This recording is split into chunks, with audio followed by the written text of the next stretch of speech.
Me comentaron acerca de, al momento de hacer los intros, dar un pequeño dato de los Pokémon, porque pues soy un amante ferviente de Pokémon. Entonces hoy les traigo a Groudon. Es un Pokémon legendario. Aquí está. Es un Pokémon legendario de tipo tierra. Y en la historia de Pokémon pues se le atribuye que él fue el que hizo la tierra, y su contrincante Kyogre, que es este Pokémon de tipo agua, pues él se encargó de hacer los mares. Parece ser que este es uno de los más pesados, de hecho de los 4 Pokémon más pesados. Y es tipo tierra, su forma primigenia, que usa una roquita, se hace tierra-fuego, y pues vive por debajo de los volcanes. Creo que es mi Pokémon legendario favorito, y aquí está. Hola, ¿qué tal amigos? Buen día. Vamos a continuar con la sesión del tratamiento de infarto agudo miocardio. Vamos a enfocarnos un poco más al tratamiento médico del infarto. Hacer un resumen del video pasado que hablaba acerca de cuáles eran los pasos a seguir en el tratamiento y el diagnóstico de un infarto. O sea, cuáles son los pasos a seguir cuando el paciente tiene un dolor precordial de manera aguda. ¿Cuál es el siguiente paso a seguir? Si llega a una unidad donde se le tiene que atender, pues obviamente debe de tener un electrocardiograma, y de preferencia pues la prueba bioquímica de las troponinas, y donde pues encontremos el hallazgo de que se encuentre con percentil 99, infradesnivel o supradesnivel de ST, y en caso de que tenga criterios de Esgarbosa positivos para infarto, pues entonces pasamos al siguiente paso, de que sería calcular las escalas más importantes que les dije aquí arriba, de STIMI, SCORE y Philip-Kimball. Recuerden que esa es una de los primeros datos a documentar, sobre todo para poder nosotros discernir cuál es el riesgo de mortalidad de ese paciente. De los siguientes pasos que vamos a tener en cuenta, y eso es muy importante, es oxigenación, y de hecho es uno de los puntos más debatibles, porque muchas veces pacientes con dolor torácico que llegan a urgencias, muchas veces les ponen oxígeno sin más ni más, y esto puede ser un error, porque el oxígeno puede activar la superoxidosis mutasa y puede generar más radicales libres de oxígeno, y esto puede tener, lejos de beneficiar al paciente, puede perjudicar y extender áreas de isquemia. Entonces hizo un protocolo grande en el cual, de hecho no, creo que es 2012, si no me recuerdo, pero pacientes que no desaturen, no les pongan oxígeno, solamente si desaturan a menos del 90%. Si esto es el caso, porque de hecho sí puede pasar. ¿Por qué puede pasar desaturar a un paciente infartado? Pues porque le da insuficiencia cardíaca y edema agudo pulmonar. O sea, los Philip-Kimball 2 a 3 pueden desaturar, es correcto, pero pues en un caso, por ejemplo, que sea un 1 sin alguna otra patología pulmonar previa, pues no tendría por qué tener esta cuestión. Entonces, ojo con eso, no oxígeno en caso de que no lo necesite. Hay que quitar esa parte del MONA que eran las iniciales de morfina, oxígeno, nitratos y aspirina.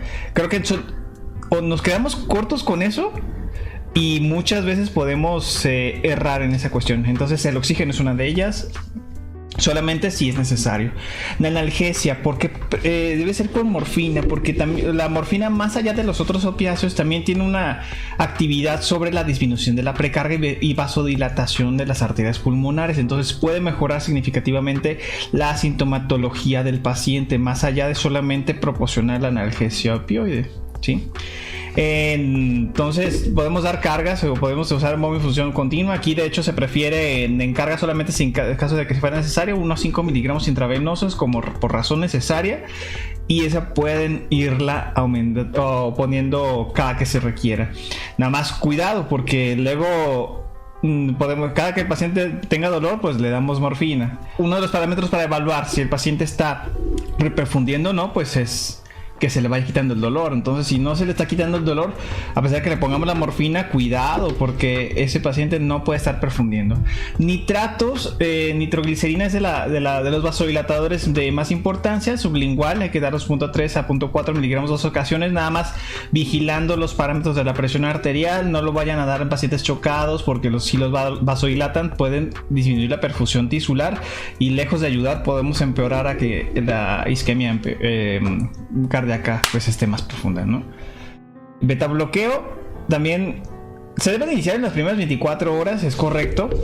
El beta bloqueo pues va a generar que haya una disminución de la oferta de demanda de oxígeno a nivel miocárdico, va a disminuir la acción de las catecolaminas periféricas y eso va a ser bueno. Entre menos requerimiento de oxígeno tenga ese corazón, pues significa que necesita un poco de menos sangre y en ese momento de estrés pues no le vendría bien descansar un momento, pero aquí la cuestión es de que el paciente, si está hipotenso, bradicárdico o incluso si el infarto está cercano al nodo sinusal, podemos bloquear al paciente. En pacientes con falla cardíaca se puede exacerbar, entonces cuidado con el beta bloqueo. Si hay que iniciarlo, nada más hay que estabilizar al paciente y después de las primeras 24 horas, si no hay evidencia de falla cardíaca aguda, pues fue con el beta bloqueo.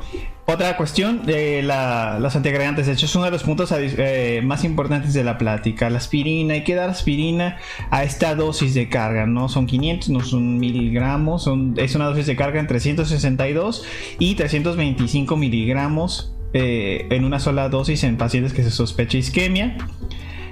Y esta, si se confirma la isquemia, va de por vida. La aspirina no se debe de dejar de tomar. La aspirina es exclusivamente para prevención secundaria. Ya hay unos ensayos clínicos nuevos donde incluso es bastante criticado en pacientes que nada más tienen hipertensión o edad avanzada. Solamente darles aspirina en ese caso pues puede no protegerlos del todo y solamente precipitar eventos de sangrado. Entonces, solamente que hayan tenido infarto hay que utilizarla y si es así, utilizarla para siempre, ¿sí? No se suspende. ¿Cuál sí se puede suspender? Y debe de ir en conjunto en el primer año de tratamiento, los inhibidores del P2Y12. ¿Cuáles son estos? Están aquí en la lista: clopidogrel, prasugrel y ticagrelor, ¿sí? Prasugrel y ticagrelor son mejores, tienen mejor perfil, pero sin embargo pues clopidogrel es el más disponible ahora sí que en nuestro medio. Entonces vamos a dar de clopi. Las tabletas vienen de 70, son capsulitas de 75 miligramos. Damos carga de 300 miligramos y el resto se va a tomar diariamente una cápsula por un año. La gente que se deja de tomar el clopidogrel, luego se le puede trombosar el stent.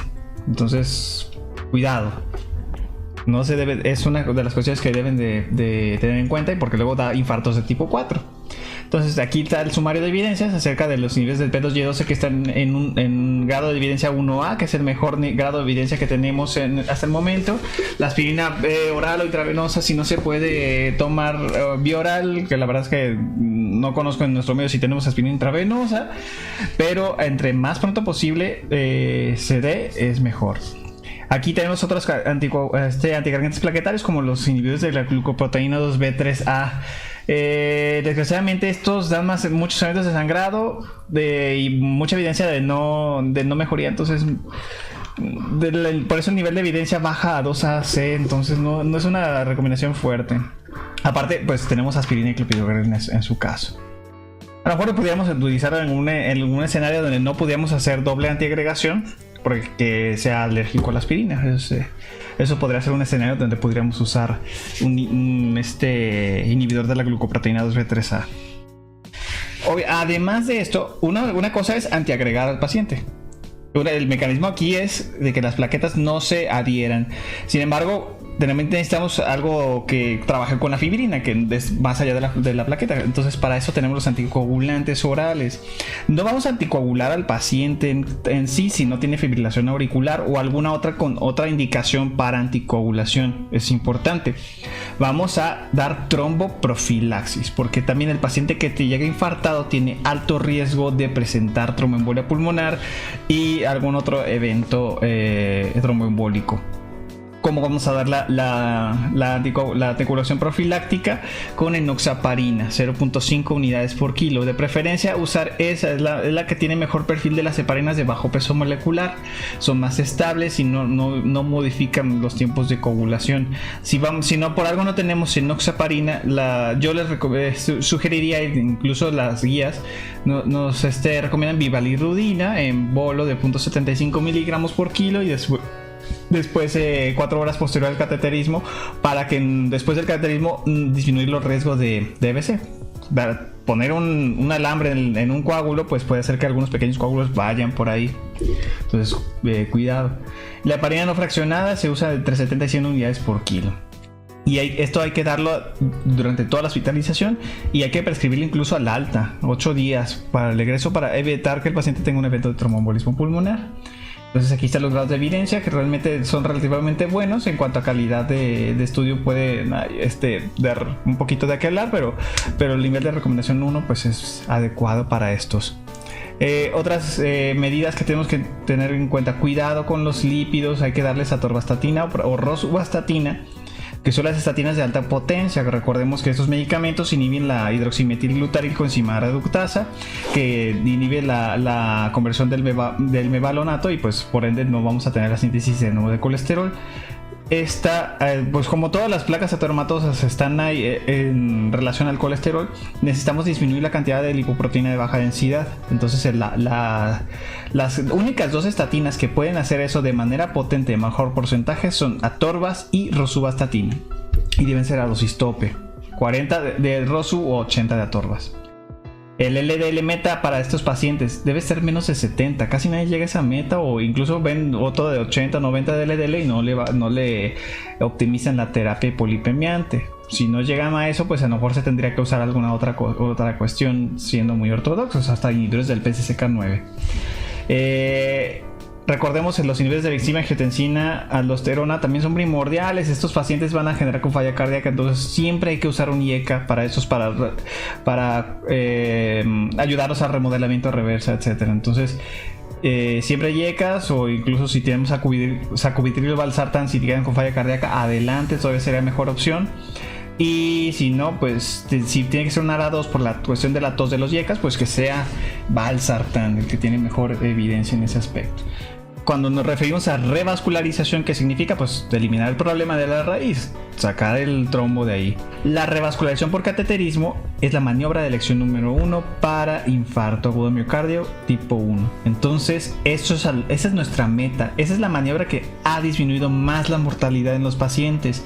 Siempre debemos, cuando tenga un paciente infartado, lo primero que debemos de visualizar en nuestra meta es eso, que el paciente llegue a tiempo, en la mejor condición posible, a un cateterismo, para poder generar que el resto del miocardio, que pues estuvo sin oxígeno, se pueda salvar lo más posible.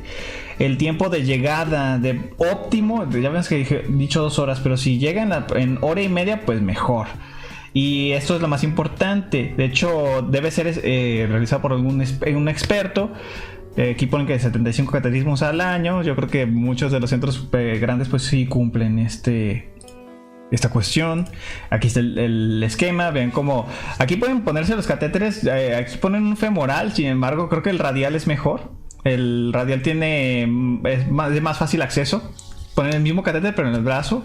Y esto es más fácil porque como es un catéter grande, luego pueden lesionar el vaso, la arteria, y para arreglarla es un show. Entonces, incluso para sitio compresivo, pues la arteria radial es mejor sitio para comprimir. Entonces esa es una buena opción. Si no, por algo la vía radial no está disponible o no se puede realizar o no cabe, pues la femoral sería la siguiente opción. Entonces se introduce el catéter, va por toda la circulación arterial y vemos que llega a la placa de ateroma. Entonces esa la va a atravesar, se infla un globito donde hay una malla con memoria, que generalmente esa malla es el stent. Va muchas veces ya impregnada de medicamento y abre el vaso nuevamente, y eso permite el flujo de sangre. Y aquí tenemos este estudio se hace por coronariografía. Entonces se infunde, ¿cómo sabemos en cuál es el sitio del infarto? Pues se infunde medio de contraste, y vean en la parte de su izquierda que se ve el antes, pues ahí en la descendente anterior, que va bajando la arteria, medio tortuosa. De hecho, o sea, nótese que pues está como toda hecha chorizo porque pues hay mucha placa de ateroma por ahí, pero llega un punto donde ya no pasa nada. Entonces ahí se introduce el catéter, se infla el globito, se pone el stent, y otra vez en la imagen del después observen que hay una reperfusión de esto. El fibrinolytíco se va a utilizar en caso de que el paciente no tenga acceso al cateterismo en las primeras 2 horas. Esto nos va a dar tiempo, o nos va a hacer ganar tiempo, para que el paciente tenga todavía beneficio del cateterismo y no sea uno de rescate. Entonces tenemos igual, aunque usemos fibrinolytíco, hay que usar los anticoagulantes y los antiplaquetarios, como la aspirina y clopidogrel, como todos. Entonces, esa es la dosis. El alteplasa y tenecteplasa son los más disponibles y de mejor sustento de evidencia. Nada más ojo con el peso y la edad. Cuando los pacientes tienen edad avanzada hay que dar menos dosis. Y en caso de que pues no se haga ninguna de las otras condiciones o no se alcance por algún motivo, pues el cateterismo de rescate pues sería la otra cuestión. Aquí también hago un énfasis en qué pacientes no responde. Por ejemplo, un paciente que se tromboliza y presenta síntomas progresivos, o sea, se le empeora el dolor torácico, el segmento ST que estaba elevado no se ha compuesto por al menos el 50%. Si el paciente se choca, le da falla cardíaca, arritmias que no responden, o si se trata de un infarto anterior extenso donde desde B1 a B6 estén tomadas, cuidado, porque aunque le hayan puesto alteplasa o tenecteplasa, si el paciente sigue presentando alguna de esas cosas, pues eso significa que el alteplasa o tenecteplasa le hicieron lo que el viento a Juárez, no hizo nada. Entonces ahí, pues, ¿qué hay que hacer? Pues de todos modos mandarlo a cateterizar a ver qué se puede rescatar. Ese es uno de los peores escenarios que puede presentar el paciente. Y otra maniobra de reperfusión sería la revascularización por bypass coronario, ¿sí? Esto sobre todo para pacientes que no tienen anatomía favorable para hacer la femoral o radial, pues eso ya es otra opción. Sobre todo se enfoca a enfermedad trivascular, sobre todo de afección de coronaria derecha, descendente anterior y circunfleja. Y puntaje de syntax elevado, que también muy relaciona a los hallazgos electrocardiográficos. Entonces observen que incluso toman mamarias internas y otras arterias que a lo mejor no son primordiales para la vida, pues las toman para hacer la conexión entre y brincarse ese puente de placa de ateroma y el resto del corazón se pueda reperfundir. Hay todo un manejo dirigido isquemia en pacientes que tengan no elevación de ST. El NSTEMI significa pacientes con infarto pero que no elevaron ST. Recordemos que los que no elevan ST pues significa que no tiene la oclusión completa de la arteria, simplemente hay todavía una pequeña fuga ahí de sangre que no permite que haya lesión subepicárdica. Entonces esos pacientes pueden tener un poco de más tiempo, a lo mejor no las 2 horas, y eso va dependiendo del puntaje de Grace. Efectivamente, si el puntaje de Grace es alto, o sea más de 140 puntos, trátenlo como un infarto con elevación de CT. Pero en caso de que dé entre 110 y 140, pueden hacer el cateterismo en las primeras 24 horas o tardío entre 25 y 72 horas si es de muy bajo riesgo, ¿sí? Muy bien, en complicaciones, más allá de qué puede pasar con un paciente infartado, qué le puede pasar a su corazón. El choque cardiogénico es una de las cuestiones que puede ocurrir. Pues generalmente se presenta las primeras 48 horas de los síntomas y son pacientes que tienen infartos anteriores de gran tamaño. Entonces el que no presente esto pues reduce mortalidad en los 6 meses y la intervención coronaria percutánea pues va a disminuir la cantidad de choques cardiogénicos que se van a presentar por infartos. Esto ya está bien validado, sobre todo en pacientes que tienen menor edad. La ruptura de la pared libre no es más que otra cosa que se te rompe el corazón. Así como se nos rompe por alguna otra cuestión amorosa, pues aquí sí se rompe de adeveras. Imagínense el infarto, en un infarto extenso, cómo queda el músculo, todo necrótico, todo friable. Entonces al momento de que sea demasiada la necrosis, en algunas de esas se puede empezar a desgarrar y pues toda la sangre empieza a salir de la cavidad ventricular hacia el pericardio. Entonces da clínica de pericarditis. Si un paciente empieza con dolor torácico, que se sienta hacia adelante y datos de taponamiento cardíaco, ojo, se le rompió el corazón. Y esto tiene una mortalidad muy muy alta. Hay que hacer pericardiocentesis, hay que operarlo inmediatamente y pues poner la circulación extracorpórea, y esos pueden incluso no irles muy bien. Ruptura de los músculos papilares es otra cuestión relativamente frecuente, sobre todo en pacientes que tienen infartos laterales e inferiores. Estos se dan con soplos nuevos sistólicos, por eso de repente cuando pasen visita con los pacientes hay que echarles una auscultada, porque el soplo mitral que no tenía, eso puede ser indicativo de que se le rompió los músculos papilares. Y esto es un problema porque da edema pulmonar por ruptura valvular y choque cardiogénico, y esos hay que operarlos. Y pues las arritmias. ¿Cuáles son las arritmias más frecuentes en infarto? La taquicardia ventricular, de hecho es una de las arritmias que tanto es cardioversión eléctrica como desfibrilable dependiendo la severidad. La fibrilación auricular, esta puede ser de respuesta ventricular rápida o normal. La vamos a ver como ausencia de ondas P y ondas elementos RR irregulares. Algunas ondas F pueden estar presentes o no. Los bloqueos auriculoventriculares, dependiendo de dónde esté el sitio, pues se pueden prolongar el PR, que es lo más característico.